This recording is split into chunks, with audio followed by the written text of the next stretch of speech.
Hello and welcome back to the Single Malt Frontier, where we explore the edge of innovation in American single malt whiskey. Usually, today is one of our exceptions. So, today we will be talking with the co founder and owner of All the Bitter, which is a non alcoholic bitters product. Ian Blessing is with us to tell us all about the brand, and they have just launched a new non alcoholic bottle shop, which we're excited to hear about as well. Um, this is the day before we start our dry week. If you're a member of the Whiskey Lodge, you'll already know about this. Unfortunately, due to sparse content recently, we have not had a chance to really announce this dry week on the podcast itself. So you're finding out today that it starts tomorrow, or I guess in our case, it pretty much starts today because today we're drinking non alcoholic products.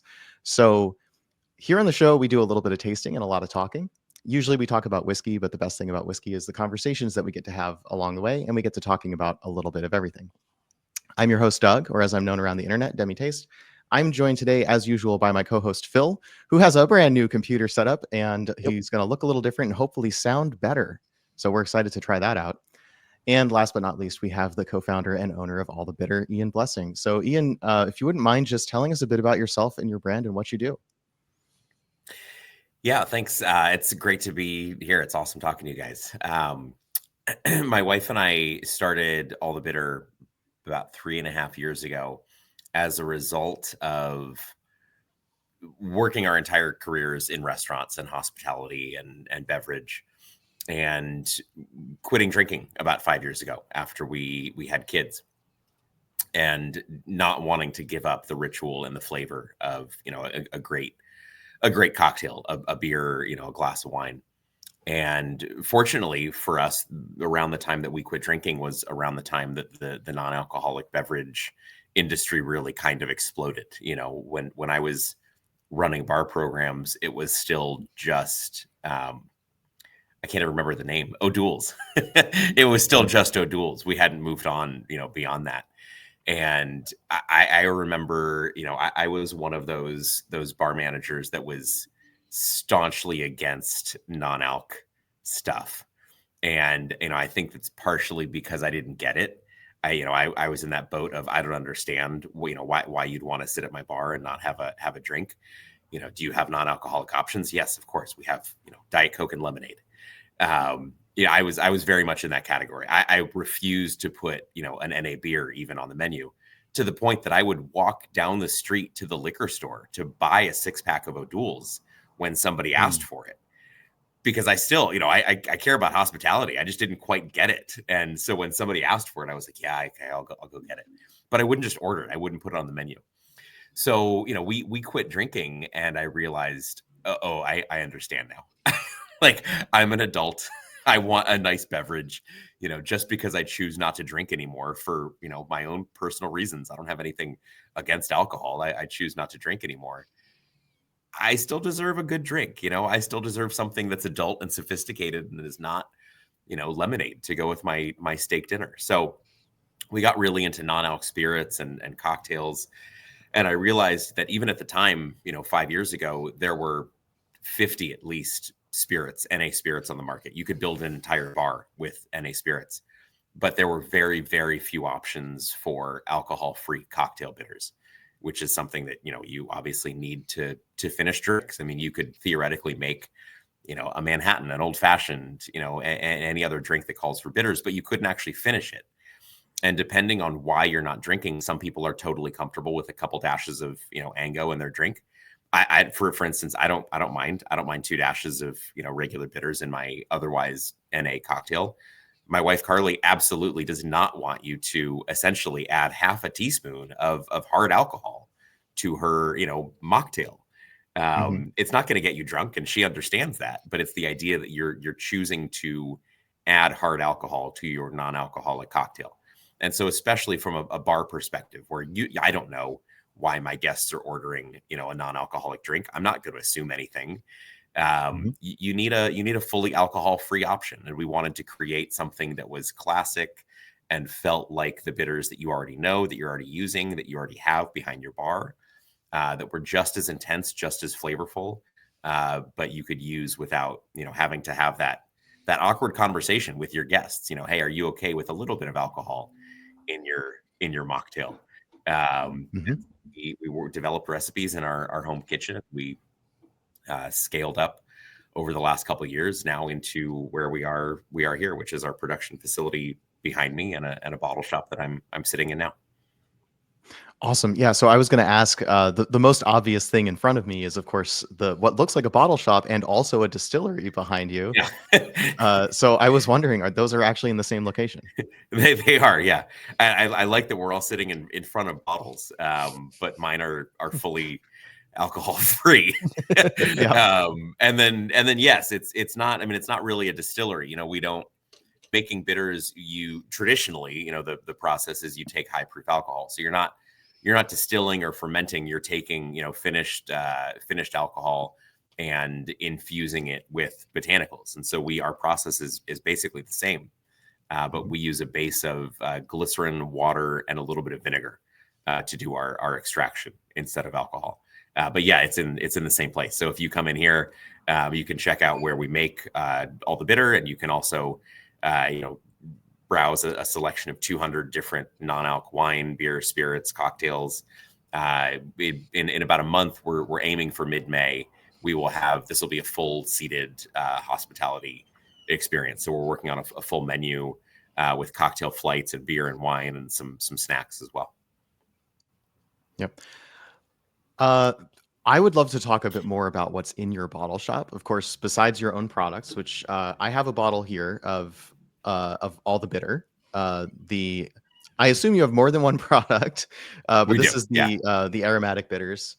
As soon as we're And done with this, I need to get you the rest. oh, thank you very much. I really would love to try them. I mean, especially going into dry week, it's such a great thing to have Yeah. some non-alcoholic products. I bought this one and I'm just checking that there's actually a price tag here that I know tells me for sure, just because of the handwriting, that this came from the Cheeky and Dry bottle shop in northern Oh, that's Seattle. awesome. So they were our first non-alcoholic bottle shop that we talked to, and I see behind you actually a number of products that I bought from that shop. We also had the Wilderton Aperitivo, which they've changed their Hmm. brand. So I wanted to get that right. You have the Wilderton Aperitivo behind you there. Yes. I really like those products. We had them on last January to talk about their brand. I see that you've got I believe it's what is it called? No, right in your bottom right corner, the blue label is yeah, all the way to the right. That one. Remind me the name of that product. I really like that one. That's Roots Divino. So they make Divino. vermouth in Greece, and so they make a line of alcoholic vermouths, and they make two NA vermouths as well. So they make a traditional sweet vermouth, which is really fantastic. If you're looking to make an NA Negroni, that's what you would use. And then they make what's basically a Bianco.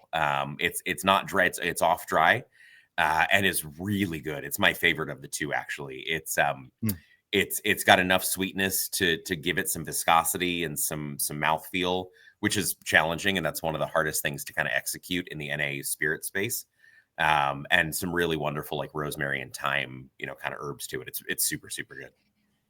yeah, I completely concur. That is my go-to when I have a recipe that calls for a dry yeah, I guess I think of them as white and red vermouth, but I guess it's a dry Yeah, or sweet vermouth. yeah, Whenever I need a dry vermouth, I actually go with the non-alcoholic vermouth from Divino because that is actually my favorite vermouth that I've had in my house. Um, maybe Dolan is not quite my cup of tea, and I should try something else. But hey, I found a non-alcoholic option, and that makes me happy because yeah. as a whiskey podcast, there's always a little bit of pressure to drink more to some extent, right? Just it's the content wheel, and Yeah. we actually don't like drinking more for the sake of drinking more. So when a non-alcoholic substitute will do, I am all over that personally. And I that's a think, really good example and a really great use of this stuff. There's a really wild statistic. 94% of the NA beer, wine, and spirits that are sold to people that still drink alcohol. These are mhm, I'm in the minority of people that don't drink that enjoy these products. They're mostly being purchased by people who are either trying to moderate or drink less, but mostly it's people like you who aren't necessarily like actively trying to moderate. You don't need to drink less.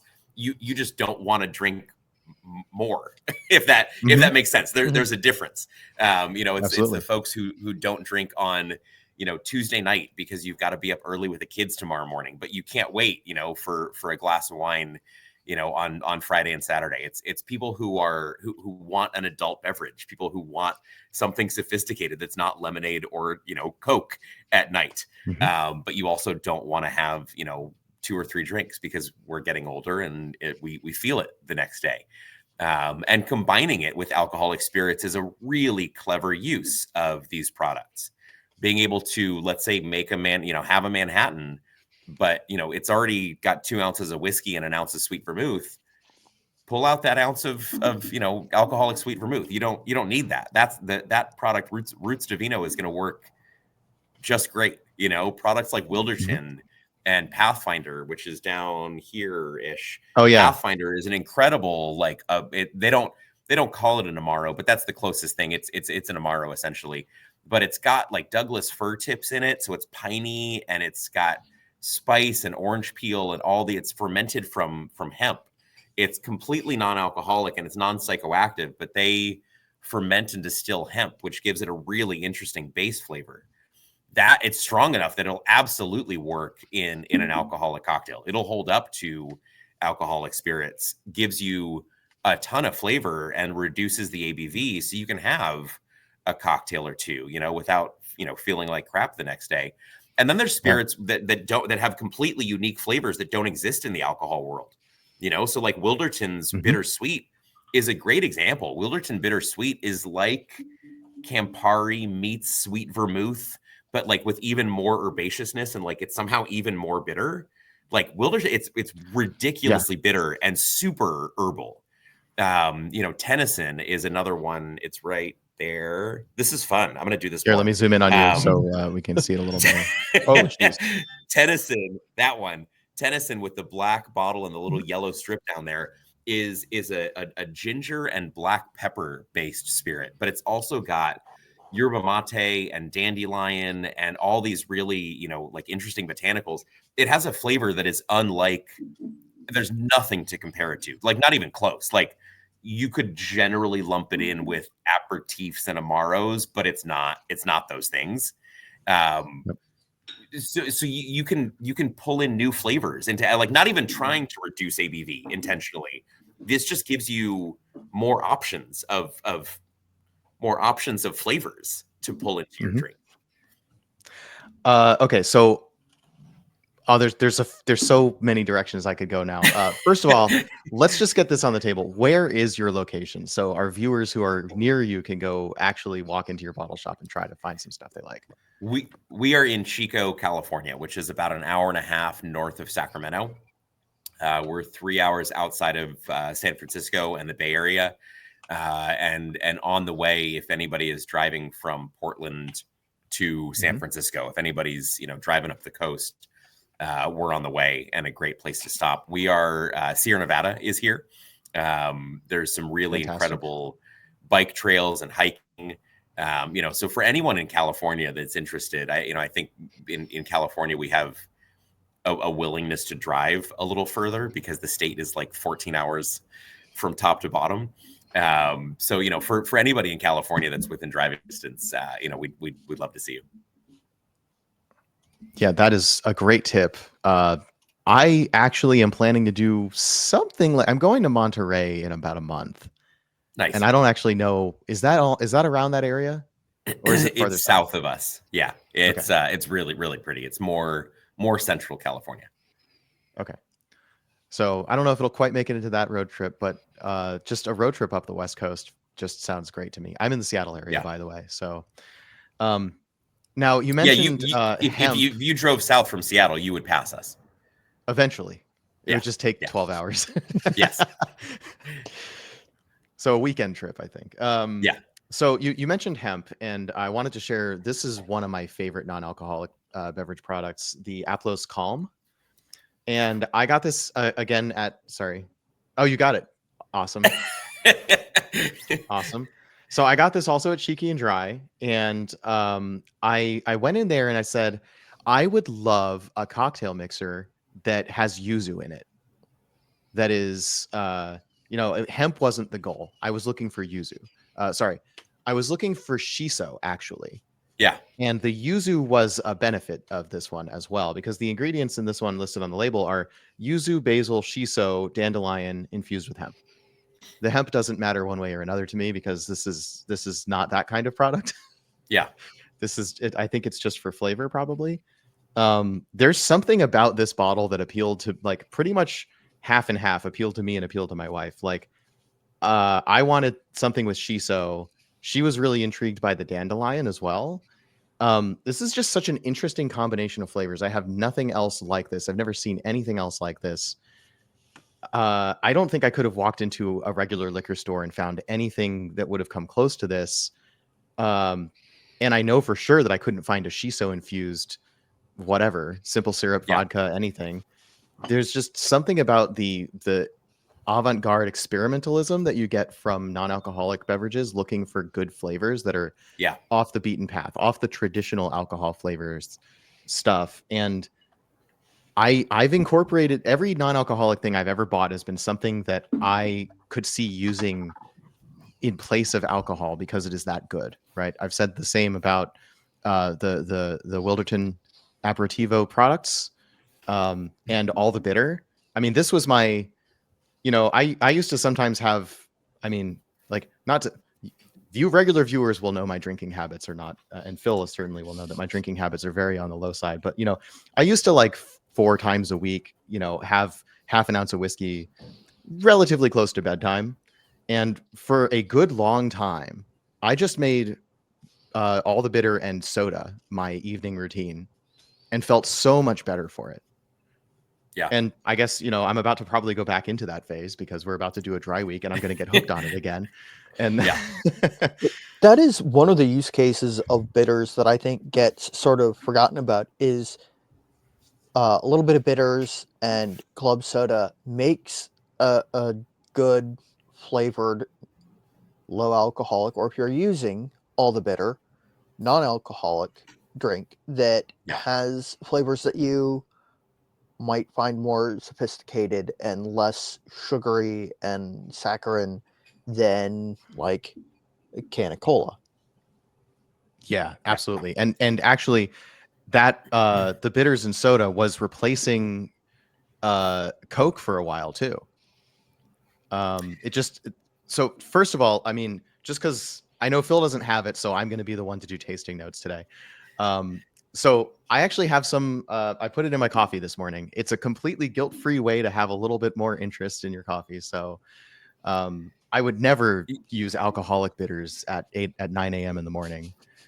You're taking all of my suggested uses. Oh, sorry. you're hitting all of the points. You're hitting everything that I would have said. We did not prepare this ahead of time. I did not send you canned notes to say, but yeah, you're 100% right on all of the above. So first, let me say Aplos, I agree, is phenomenal. Aplos's entire range is amazing.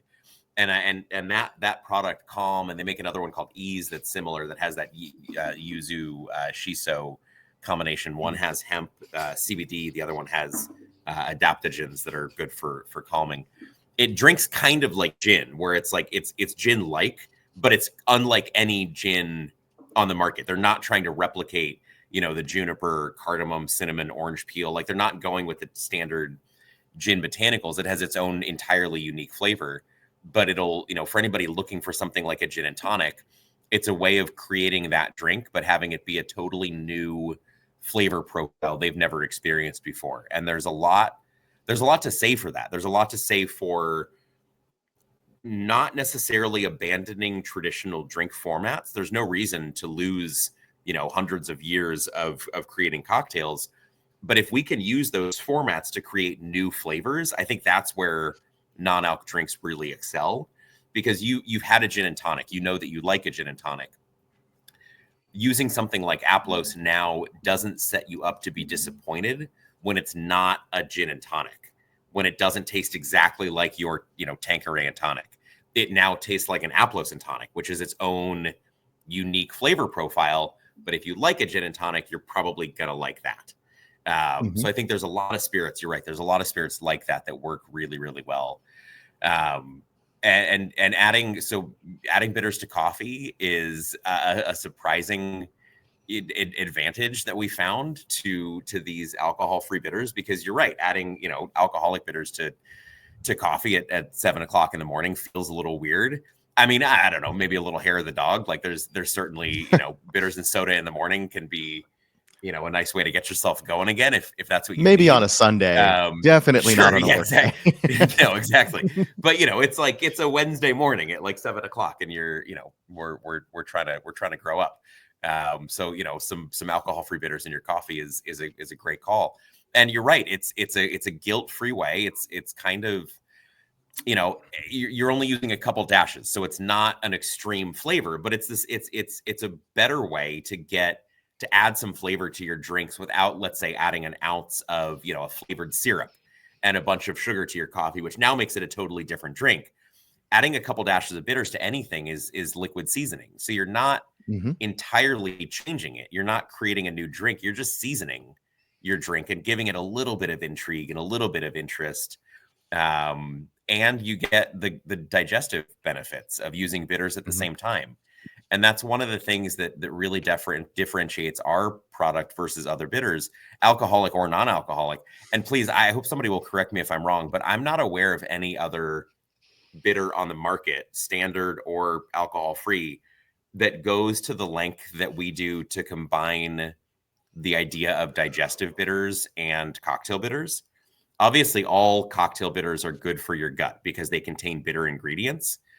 But you're typically going to find, gentian, maybe one other bittering agent, and in mass-produced bitters, that's not even, whole plants. They're using gentian extract. They're using flavorings. We're using, 17, 18 different whole plants in these bitters, and we're using things that you're more likely to find in digestive bitters, like dandelion root, burdock root, milk thistle seed for your liver. So if you are going to make a standard alcoholic old fashioned, which I would recommend, we're not, we make these without alcohol so that you can use them in any drink, but you're not using bitters for their alcohol content.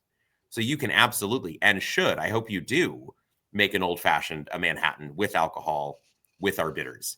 And now you're getting milk thistle seed for your liver, and you're getting ginger and fennel and yellow dock root and holy basil and schisandra berry and all these really wonderful plants that have been used in traditional medicine for thousands of years as almost like a byproduct. Like you're going to use it to flavor your drinks to make your drink taste better, but then you also get all these really kind of wonderful functional herbs at the same time. So adding it to your coffee, adding it to your soda water to make bitters and soda is a great way to have just a refreshing flavored seltzer that tastes real and like it's from, it's real and it's complex, and it's not like drinking, a LaCroix that gets old after half a can. Like you're basically making bitters and soda is flavored seltzer. It's just more interesting. It's like the grown-up version of flavored seltzer, and it's super good for you. Yep. I will take a bitters and seltzer all day over White Claw. I mean, just not only just because it's alcoholic, and if I'm going to be drinking alcohol, I want it to taste good. Like I want it to be whiskey. Let's be honest, right? This is a whiskey podcast. We know what our biases are. I want to get a lot of bang for my buck out of the alcohol that I am consuming.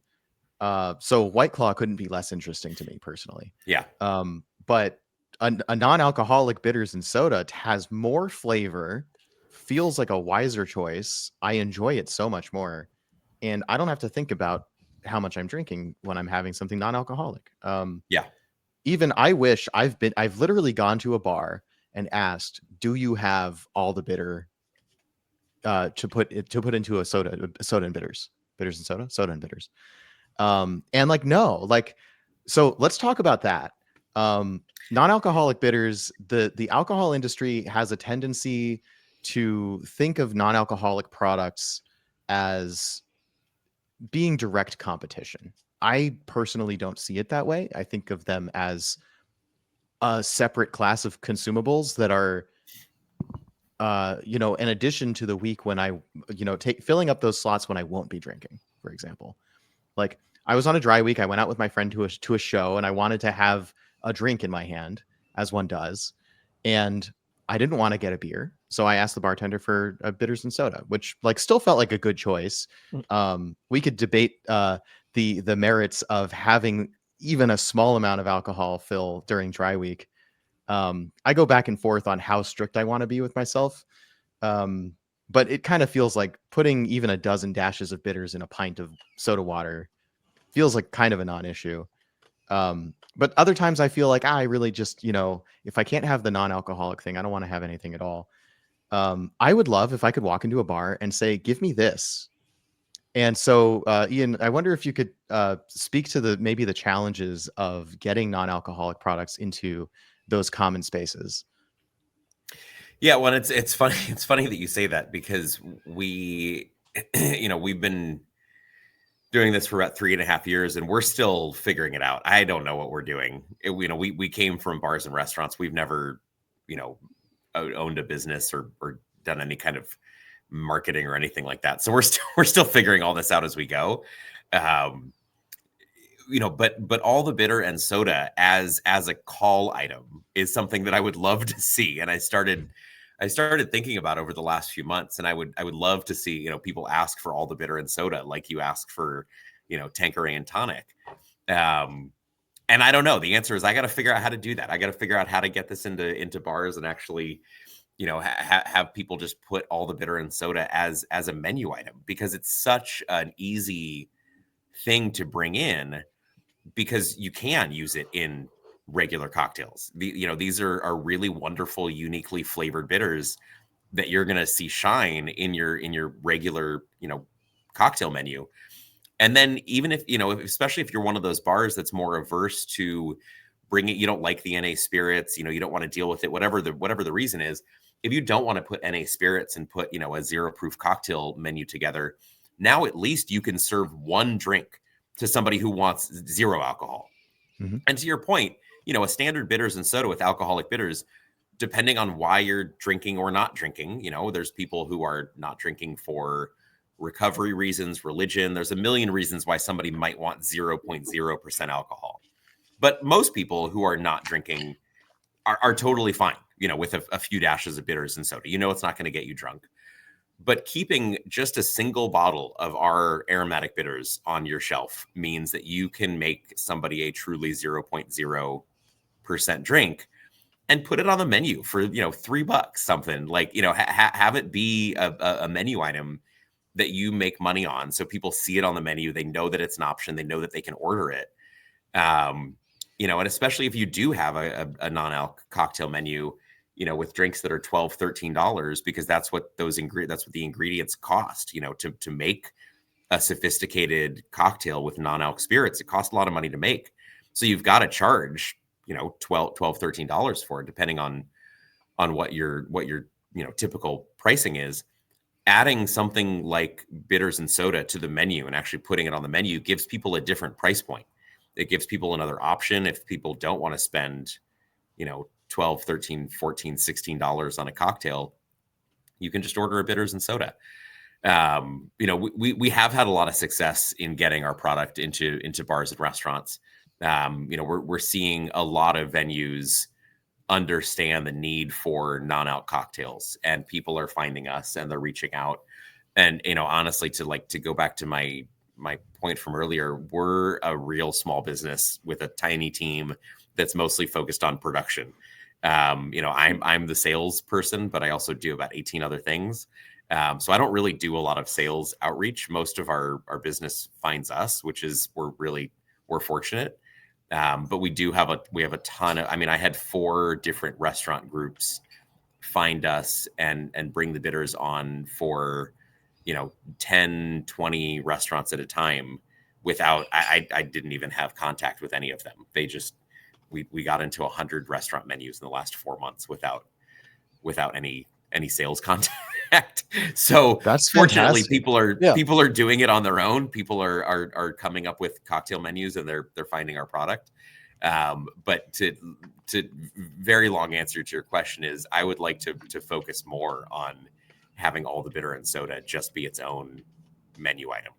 So I got to work on that. Yeah. So here, I'm just going to put a call out to our audience now. You should consider going into a bar during dry week or any time and asking for an all the bitter and soda. And if they don't have it, that still is a good thing for the brand because they're aware of the demand for this now, right? Yeah. And yeah, I also want to emphasize that the advantages of this product are not just non-alcoholic or not just all of the healthful ingredients that we just talked about. This is genuinely one of my favorite bitters that I have right now. And I have a fair number. I've got a whole set of the Bitter Housewife. Barrel-aged bitters is my favorite among those. Because that actually, it's not a non-alcoholic bitters, which I was mistaken for a while because the friend that got it for me told me they were non-alcoholic and I never checked. And then one day I did check and I was like, oh, okay. It's not a big deal because it's bitters, right? But, somebody could have been misled. But anyways, the barrel-aged bitters from the Bitter Housewife is a really good substitute for bourbon in a bourbon and Coke. Like, instead of putting a shot of bourbon in my bourbon and Coke, which is not something I generally like to drink, just to be clear. But it's an option, right? And then I was like, hey, what if I just put a float of the barrel-aged bitters on top of my soda? And now I have Coke that tastes kind of like a bourbon and Coke, but has next to no alcohol in it, which is great. But in terms of talking about bitters products, I've got Angostura, I've had Underberg, which is like a lot of times people just like do it as a shot of like as a digestive shot, but that's an intense, yeah, right. that reaction right there, that's an intense thing to do. Might as well be Malort. Yeah. But yeah, like out of all my bitters, I love using all the bitter as opposed to any of those other options that I have most of the time, because this is genuinely that good. And it's also, I think we've probably understated that this has, I wanted to check how many calories are in this, 10 calories, which there's no sugars in it. And yet it has a significant natural sweetness to it. So that comes from glycerin. So our primary solvent is glycerin, and it's really, as far as I know, it's the only carrier that works in place of alcohol in something like bitters or an extract. The reason why we use it is because it pulls flavors out like alcohol does, and it has a long shelf life. You can use vinegar to extract, and we do use a little bit of vinegar in our product. But if you were to make a vinegar bitter, it would taste like vinegar, which is going to alter the flavor of your drink. So glycerin has a natural sweetness to it, which is interesting for a couple of reasons. It means that we don't have to add any sugar because most bitters are cut with sugar afterwards to balance the alcohol and the bitterness. So there's no sugar in it, but it naturally has a balancing sweetness. And for that reason, I actually think it works better in bitters and soda than a standard bitter. So when you're adding it to a cocktail, when you taste it straight, and I think this is important to point out, if you taste them straight, you notice that sweetness, and it's fleeting. The sweetness, there's an impression of sweetness right up front, but then it goes away almost immediately because it drops down into bitterness and earthiness and the flavors of the cinchona bark and the gentian, and all of the spice hits you. And then it lingers on a really long, bitter finish. Glycerin actually helps with that long finish. Glycerin is a really solid carrier of flavor, and so it keeps the experience going. So if you taste them straight, that very first like microsecond almost, you taste sweetness, but then it's going to stick with you for like 10 minutes after you finish tasting it. The amount that you're using in a cocktail is small enough that natural sweetness doesn't really affect anything. It gets blended into the drink. What you're left with is the bitterness and all the spice. In a non-alcoholic cocktail, it actually works even better because the issue with NA cocktails is body and flatness. So again, you're not adding enough to make the drink sweeter. I mean, yeah, it is adding a very small amount. So you could dial, back the simple syrup maybe if you wanted to by really just a very small amount.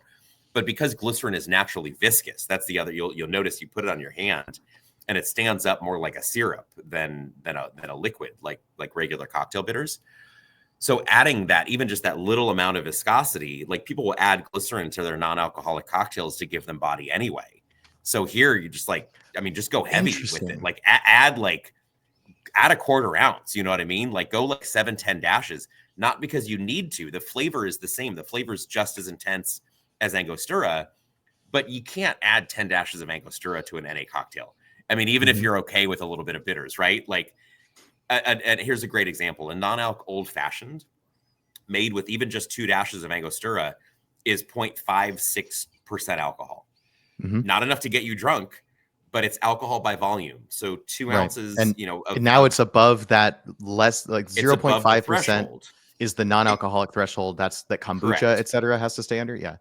So it's technically not non-alcoholic anymore. And I'm even accounting for dilution. Like that's 4 ounces of liquid and 2 dashes of bitters is over 0.5%.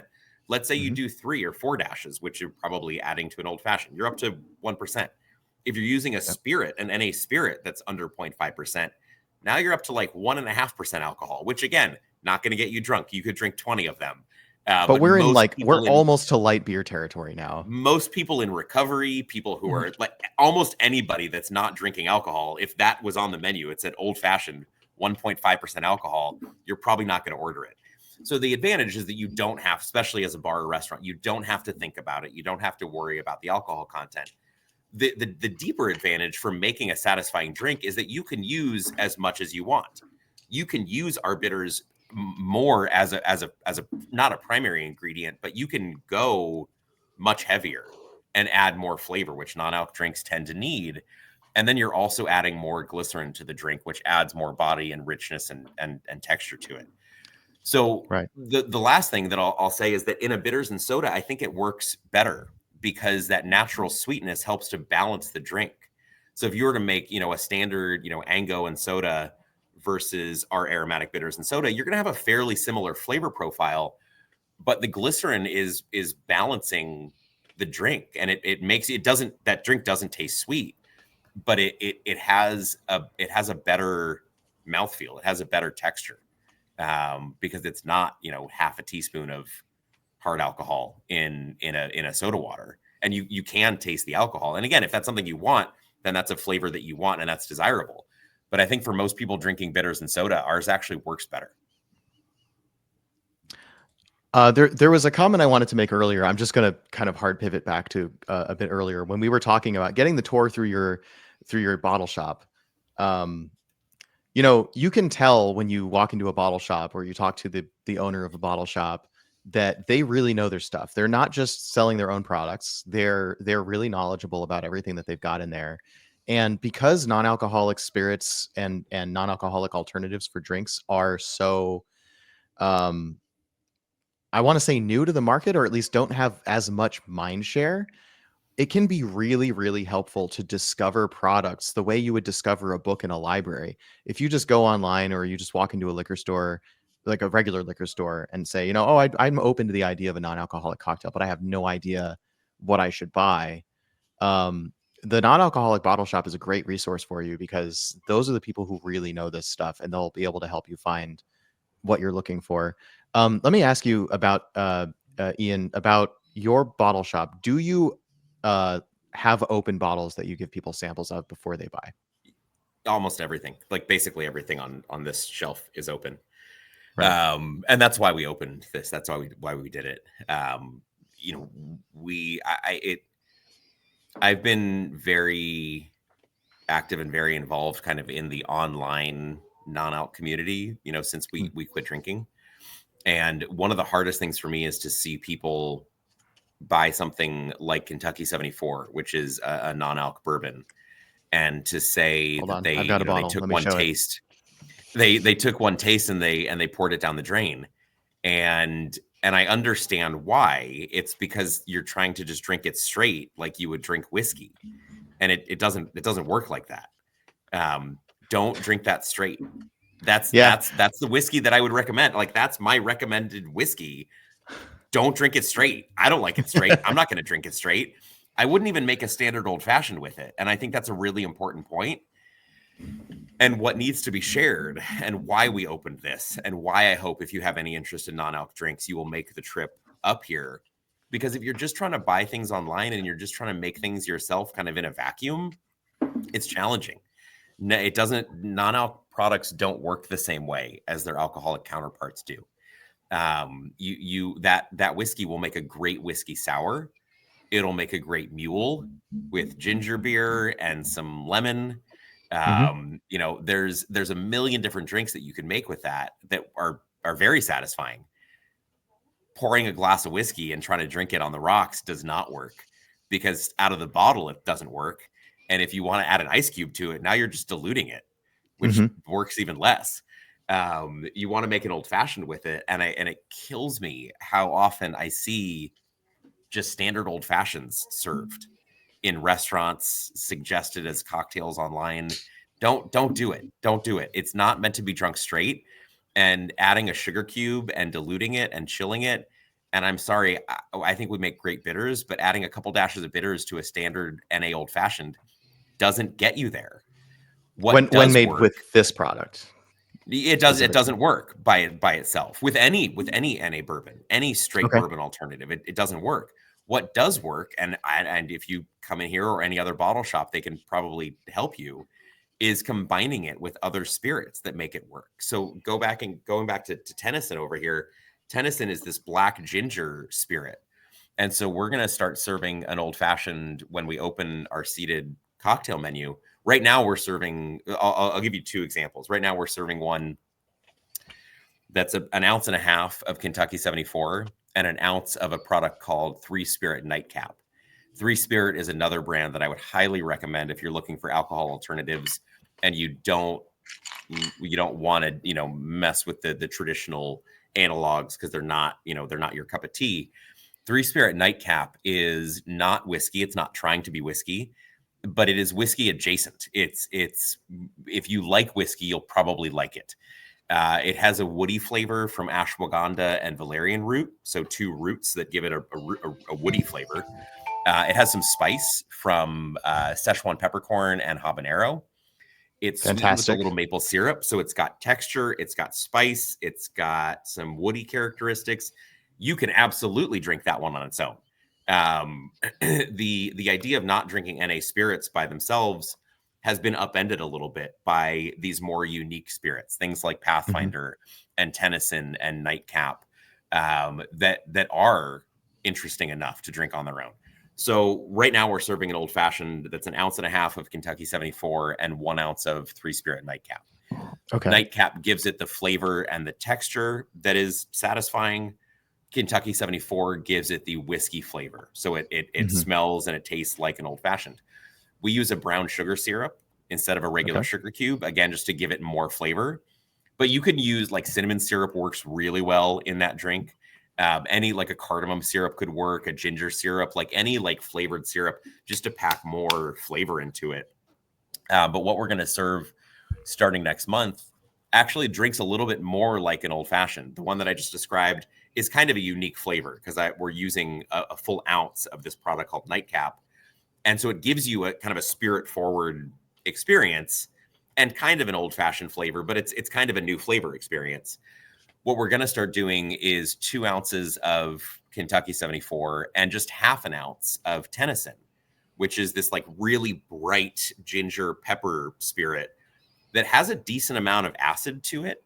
So what it does when you combine the two is what Kentucky 74 is missing, because it has a great flavor. It's missing the texture. It's flat. It has the texture of water or like an overbrewed tea, more or less. And that's when people taste it straight, they go, this just tastes like, an overbrewed tea that sat out for too long. I don't want to drink that straight either. That's not what it's meant for. It's meant to be mixed into a drink. So layering in something like Tennyson gives it the brightness and the mouthfeel and makes it a satisfying drink. But you need to learn how to use these things the right way. A margarita is a great example of a cocktail that works phenomenally. And a margarita doesn't have to be tweaked much because that format works. You've got acid, you've got syrup, you've got the tequila. The tequila flavor is giving you the adult flavor, but the lime juice and the syrup are giving you the texture that's satisfying. Limeade is delicious. Lemonade is delicious. Those are both delicious drinks that are satisfying. Those are complete, well-rounded drinks. But I want a cocktail. Limeade is not a cocktail. Limeade plus tequila is a cocktail. So drinks like that using NA spirits work just fine. But again, don't try to take a shot of the tequila by itself. And as silly as that sounds, people try to do that. And then they're disappointed that it didn't taste very good. It's like, yeah, don't shoot it. It doesn't make any sense. You're not trying to get drunk anyway. Go for the experience. Make yourself a proper drink and enjoy a well-crafted drink. So going into a bottle shop and being able to taste samples. So right now we serve 4 cocktails that we pour samples of. So we have 4 pre-batched cocktails, and you can take them home as a bundle. You can take home the cocktail kit so you can make it at home, but we have them batched here ahead of time so I can pour you our margarita, our old fashioned, our lemon drop. You can taste them and you can get a feel for it. You can taste the spirits individually to see what the different components taste like. And then we have things open, we'll have sparkling wines, or we'll have canned cocktails open. We pour bitters and soda for people. So it's a really nice way to get educated and to like you said, to go, into a library and like browse the books and talk to somebody that really knows their stuff and can make recommendations for you. And it is really important because so much of the online reputation of NA spirits is founded upon people's bad experiences not using them in a way that is conducive to them showing their best side. Yeah. And like there was a lot of a few years ago, there was a company that released a whole line of non-alcoholic spirits that, I'm pretty sure collapsed because, so much of the online opinion of them was this isn't a one-to-one replacement for X, Y, or Z. And one of the things that is important to realize is that you're not going to replace these, the high quality single malts and high end bourbon. He says, pointing to the entire collection of VDC exclusively. It's what I still have on my shelf currently. But that's not their purpose. And sort of educating the public on what these are used for will help everybody who makes them do better. It will help promote a NA cocktail program at bars and restaurants around you. And, there's a million different ways to go about building a drink that works well. And while it starts with knowing your ingredients, they're not meant to be consumed straight. They're not built that way. And I think that misunderstanding has really hurt a lot of the brands that are on the market, unfortunately. Yeah. I would say that's true of some of them for sure. Like Kentucky 74. I keep, I've kept this longer than its expiration date. It said consume within 6 months. I think I've had it a year and a half now. It's fine. Don't worry about it. Yeah. And so some of them do go off and some of them don't. It's one of those things like in your fridge, like smell your food, if it's the expiration date, like don't just throw it away by default. Like, I don't know. Does it look funny? Does it smell funny? Then don't eat it. Some of the products will go off, and some of them I've had bottles for like 2 years that are still totally fine. Yeah. And this I checked. I mean, I think they said keep it in the fridge, but like, oh, it says no need to refrigerate. Okay. So I did the right thing. Yeah. Cause like, I don't have room in my fridge for something I don't touch very often. No. So like I keep it on my bar cart and I'm like, if it ever starts tasting funny, I'll throw it out. It's no big deal. Yeah. This was given to me by a friend who hated it, just to be blunt. There you go. Whiskey drinkers, right? But like, and as for me, I've been giving it a chance. My initial attitude was, so first of all, he brought it in a brown paper bag to a whiskey tasting and said, guess what this is? Right? So that was an enjoyable, a kind of a bit for the night, right? Because everyone would try it, and then they would find out what it is, and then they would go to the next person, like, "You gotta try this. You gotta like, go guess what that is." So, that was kind of fun. But for me, what I got was, like, a little bit of weirdly ginger, which I don't really know where that was coming from. It smells like bourbon. Yeah. It tastes like a gingerbread cookie and cake fondant. That's my assessment of the flavor of this. Cake fondant. I love that. Yeah. And as a neat spirit, that carries no interest for me as a No, flavor no. profile. But I keep putting this in different cocktails just to see what I can do with it, because there's something about this flavor profile that is nonetheless compelling. Yeah. But anyway, back on the point of, like, I just want to highlight for anyone listening, the idea that that bottle shop is going to open anything they have, is going to make you cocktails, is going to try to convince you through flavor and demonstration to buy these products. You can't get that from a liquor store, except for very few places. Like Irene Tan's Canterbury Liquors is an exception, where she'll open anything for you and then put it behind the bar and make it available. But most liquor stores they might have one or two things per spirit category that they're willing to give you a taste of. Yeah. But by and And large, that's, you're not going to be able to just ask for a taste of anything on the shelf. yeah. I mean, and I think most NA bottle shops are this way. And we kind of write it off. I mean, it's an educational expense. It's a marketing expense. And for me, Phil, to your point earlier, like, I want you to come in and buy stuff, obviously, because we're a business, but I honestly don't care if you buy anything. I want you to come in and I want to pour you stuff, and there's no pressure to buy anything, because I want to teach people how to make better NA cocktails. And it's a really important market, and it's a new market that's still figuring itself out. And if it doesn't succeed, that sucks for me, because I like NA. I'm an adult and I want a proper cocktail. And if this stuff goes away, I'll be really sad. Yeah. So I'm deeply invested in this working. I want to make enough money to, like, feed my family. Like, we're a small family business. My kids are here. Like, there's a swing set in the backyard. You'll see them. Like, we make enough money to keep the lights on, and that's it. And I hope we make some more. That'd be cool. But like, it doesn't really matter, because I like being here and I like sharing these drinks with people. And we fail if people's first experience with a non-alc cocktail is, a $16 old fashioned that doesn't taste anything like an old fashioned. Not only does it not taste like an old fashioned, but it's not satisfying to drink by itself as a drink. Don't think about it as an old fashioned. If it's not delicious and you paid $16 for it, I'm not buying another non-alc cocktail. If I go to a store, and I'm not going to say names, but there are so many beers that are widely distributed that are off, that are not that I don't subjectively dislike. They're objectively flawed. There are non-alc beers in Target and Bevmo and Total Wine that smell and taste like asparagus. That's a flaw. That's a brewing flaw. I don't know a lot about beer.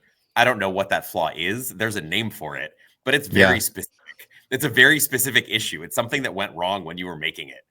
And if my first taste of an IPA tastes like asparagus, I'm not buying anymore. I'm not going to buy anything. I'm not going to buy the delicious beers from Athletic that if I had tried those first, I would have been sold. I would have been like, this is awesome.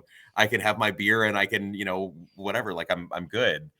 If you have a good drink first, then you're open to it. If your first experience is bad, you're less open to it. Yep. And it's come a long way. Like, there are spirits that you can absolutely drink straight. And Phil, again, to your point earlier, just letting people taste things, whether it's in a complete cocktail or not, just letting people taste, people with a palate, people that know how to make drinks. If I can pour a bunch of these unique spirits for people and have them try them, you're going to start thinking of things. You're going to go, oh, this is really interesting. I don't know about this on its own, but I can see this working in a drink. And there are ways to make, replica drinks work. You can make a Negroni. A Negroni is one of those really funny ones where it's like, it seems challenging, and it's one of these things that bartenders like really want to crack. You could absolutely make a great Negroni. You can also very easily make a horrible non-alc Negroni. And it's not complicated. And I'll tell you, like, use Giffard's aperitif syrup, which is here somewhere. Where is it? It's up here. It's there. It's right there. Their aperitif syrup is spot on for Campari. It is super bitter. It's incredibly viscous. But if you try to make a Negroni with there's lots of bittersweet options on the market. And there's a lot of really good ones. I carry 6 of them. Wilderton is a great example. But I was going to say the Wilderton aperitivo is like almost exactly Campari to my palate. And there's a lot of them that will work, but like Wilderton has this really herbaceous quality to it. Wilderton's got a lot of like rosemary, and it's got grapefruit. It's got a lot of really interesting flavors. Yeah, I shouldn't say it's almost exactly Campari. That's being too reductionist. It functions exactly the same as Campari does in cocktails, but it has more complexity. I like it better. Correct. And so there's 2 points there that are really important. You can make certain cocktails like a Negroni. You can make exactly like a Negroni by using, and again, it's very specific, and there's only 1 or 2 things that'll work. Everything else on the market isn't strong enough. It's not viscous enough. It'll work in an Aperol Spritz. It'll work in any other drink that calls for a bittersweet cocktail. But if you're trying to make a drink that's 3 ounces of spirit, the only thing that works is Giffard. If you try to make anything else, that's not going to be good. Sorry, that's my opinion, but I'm very strong in that opinion. So Giffard as the Campari, Roots as the vermouth, and a gin. Pick your gin. That'll work. That absolutely works as a Negroni, specifically because Giffard's aperitif is so strong, and it makes the drink work.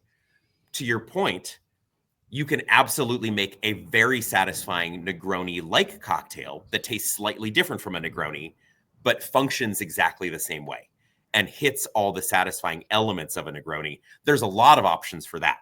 Wilderton works really well. Ghia works in a really interesting way. Ghia is different from Campari, but it's got some really like juicy, tart, bitter, and ginger flavors to it.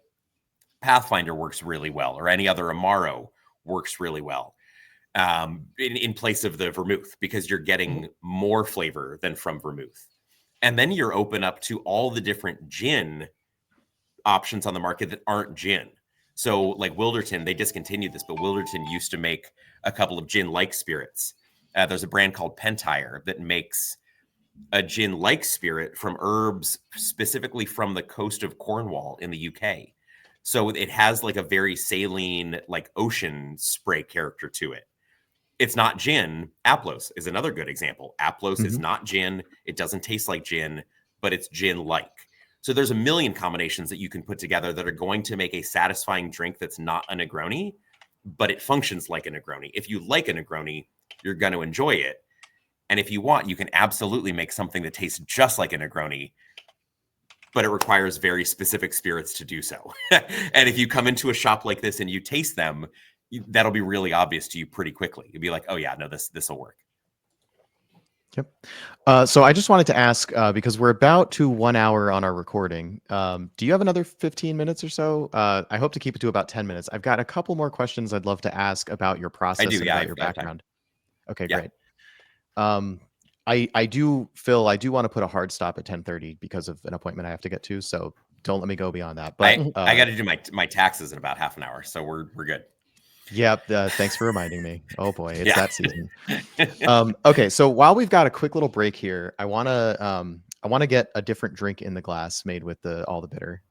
So I've had my coffee and bitters, and I feel like I'm just waking up, or like I crashed a little bit and now I'm perking up again. I don't know. So let me ask you guys a question. Have you heard of Mineragua before? I have. Yeah, I don't drink it regularly, but I've seen it. Okay, so I got this at Costco. So guess what brand this is actually from, right? The product is Mineragua. Just look at the bottle. It is a Jarritos mineral water. That's it looks like Jarritos. That's awesome. Yeah. It actually says, if I get you real close, you can see the glasses imprinted with Jarritos. I love that. So yeah. This is actually one of, I love a good Pellegrino, but this is actually one of the best mineral waters I've bought in recent years. Now I kind of want to make a Paloma with Mineragua and actual grapefruit juice. Like take, instead of, doing like a grapefruit, The soda, grapefruit you Doritos. use their sparkling water, Yeah. and grapefruit.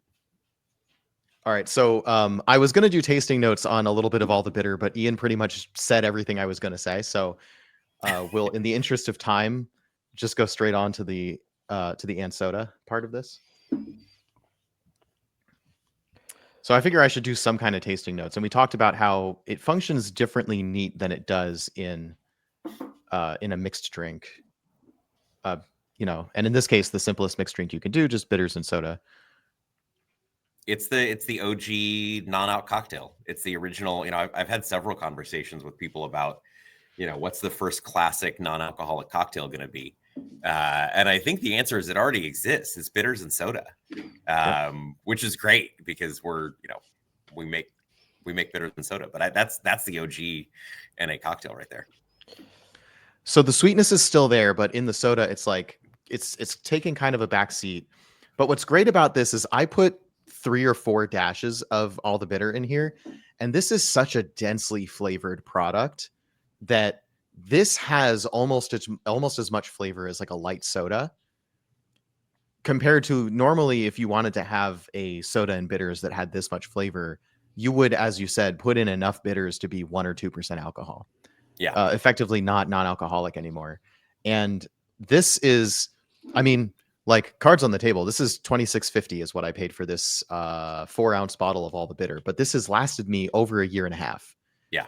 And it's about halfway empty now. And I use this as my regular bitters, right? This is what I use all the time. And the reason for that is a little of this goes a long way in terms of density of flavor that it imparts to a drink like this. Like I said, that was, I had in my Glencairn maybe 4 dashes of it, and I had tasted some of it. So like maybe 3 dashes left. I'm very happy with the density in this product. Well, we'll get you a refill, and our New Orleans style bitter works even better, I think, at making kind of a soda like flavor. New Orleans is modeled after Peychaud's, so it's got anise and cherry. We use hibiscus and rose hips in there, and then a ton of spice. So that one drinks kind of like a cola or root beer almost. And we are releasing later this year. We're going to do a very small batch, like 500 bottles of a root beer bitter, which I'm really excited about, because I that's what got me into herbalism like 5 years ago. At the beginning of the pandemic, I started getting into bottle fermented sodas, and I was only I was fermenting them to under 1% alcohol, but I was playing around with that idea, and I wanted to recreate a traditional root beer recipe that was fermented in bottle, using with sassafras. Using real roots. Yeah, not sassafras, because it's apparently not considered safe for commercial use now or something. Yeah, like which that. is insane. It's also hard to get. It's hard to get, and it's hard to get because it was made illegal in like the 60s or 70s because there was some study, but it like all of those studies, they gave rats like a million times the amount of root beer that anybody would drink, and it caused cancer. So like, I'm not a rat, and I'm only trying to have one. I think it's fine. Also, wait, I would like sure? to point out that the parts per million volume of sassafras root extract that would be specifically dangerous to you would probably be difficult to consume. Yeah, it's insane. It's the same thing where it's like technically possible to drown by drinking too much water. Yeah, in a technical sense. You're gonna throw up before you drink enough non-alc beers to get you drunk. Like, you could chug 30 NA beers and you're gonna get sick first. Yeah, and it won't be alcohol related. Right, it'll be hyponatremia. Yeah. So the upshot is that no, I'm not using sassafras. We're using sarsaparilla, and other root beer herbs. But I think root beer is a fun flavor as a bitter anyway. That works in whiskey cocktails. It works in a bunch of different cocktails. But we're gonna start focusing more on flavors that work on their own in soda. Because to your point, like, bitters and soda is a great drink. It's super easy. Honestly, it's the fastest way to go through a bottle. So if I'm trying to sell you another bottle, I want you to be drinking bitters and soda. And here's an industry term that our watchers should know if you don't know yet: depletion. Correct. If Yeah. you like a brand and you want to make sure that brand continues to exist in your bar, restaurant, whatever that you go to, make sure you order it, even if you Go. have it at home, because that helps the bar go through it and order more Yeah. before they Go. get so long where it's just dead stock that they're like, well, nobody drinks that. We're not going to buy it again. So if you like Yeah. a brand, if you like McCarthy's, we love McCarthy's on this podcast, our favorite brand. As you can see behind me, well, you can't see behind the logo because here I'll solo my face for a second. Yeah, all There that you go. McCarthy's there, right? Like we're big fans of McCarthy's here. Um, if a bar has McCarthy's, because that's rare enough, order the McCarthy's. Yeah. Also, I would like For to example. point out that if you run a restaurant and you order supplies from, say, Web Restaurant Store, it's a restaurant supply company. They carry all the bitter. And I don't know if they have it, but for most of their products, you can download the SDS and have that. So if you run a restaurant and you already are ordering from them, you have no Yep. excuse. Holy Yeah. crap, I haven't heard the term SDS since high school chemistry. Well done. When we have a couple options. So we're on Amazon, although I'll give a sneak peek here. We haven't announced it yet. We're going off of Amazon for a bunch of reasons, but the primary reason is wanting to support small, independent, local bottle shops and to stop taking sales away from Cheeky and Dry, essentially. There's a million reasons, but that's the biggest one. So right now you can find us on Amazon.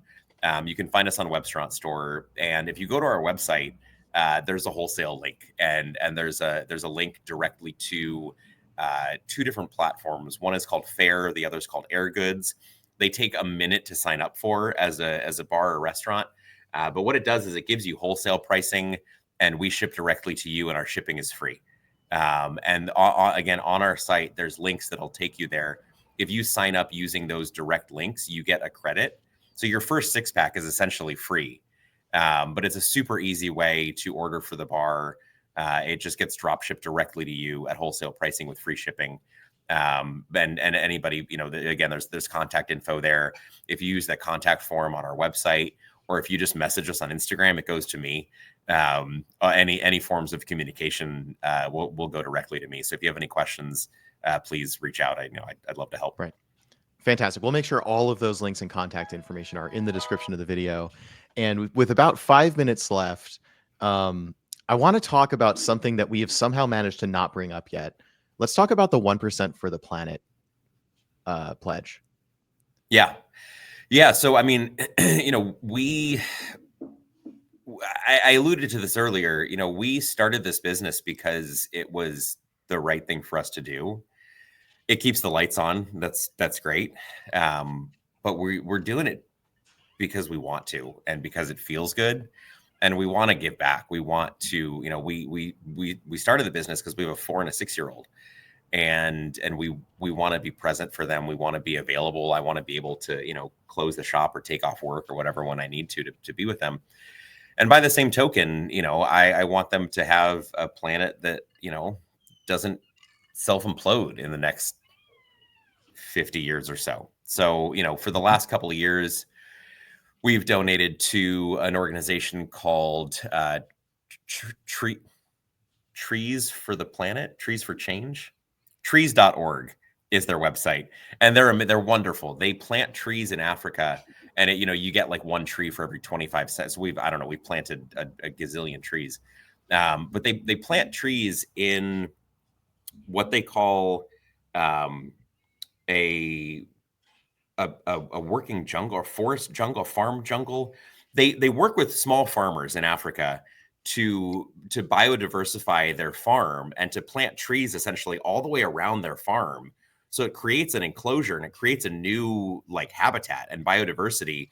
They plant fruiting trees that they can harvest and they can sell. They work with them for 3 or 4 years to get them to be self-sustaining, and to really kind of get them on track. But the upshot is they plant a ton of trees, which is obviously great for the environment. This last year we started focusing more on local charities. So we donated to a river cleanup charity that works in the rivers all up and down California. We donated to an organization that helps with trail stewardship in the Sierra Nevadas, and then another organization that helps. They organize park cleanups and trail pickups and environmental education in Butte County, where we are. Fantastic. That's a great place to end this episode. We're trying to be strict with ourselves and decrease our running time, but this is clearly a brand that we are going to want to talk to again. So I already have some ideas for how we're going to make that work, because we've talked about Wilderton and we've talked about Cheeky and Dry, and I'm just going to throw this out there instead of keeping it under my hat. I'm thinking next Dry Week maybe we do a panel with all three of these brands and have some tasty non-alcoholic beverages pre-prepped Yeah. and talk through how the industry is going, because I mean it's going strong as far as I can tell, and it'll be really cool to get everybody's perspective all at once. So That'd be awesome. with no further ado, I know Phil has basically nothing to toast us with, unfortunately, because we forgot to ask for samples. But Phil, you can't hold up your computer. Maybe you can. You could toast with your new computer. I don't want to touch it. That's a good impulse. That right there is a good impulse. Do you have anything non-alcoholic to hand? I have the can of soda that is Perfect. my That's caffeine perfect. source. There for you go. running. Perfect. Okay. Ian Blessing, co-founder of All the Bitter, thank you so much for joining us today and telling us all about your new non-alcoholic bottle shop and your products. And oh geez, because I don't have a Glencairn, I can't like, hey, you can buy our Glencairns. And my background is darker now because I actually put up a shelf. That link is going to be in the description, and I show this just because of the Whiskey Lodge. So thank you both for talking with me this morning. And until next time, we'll see you in the lodge. Cheers. Cheers.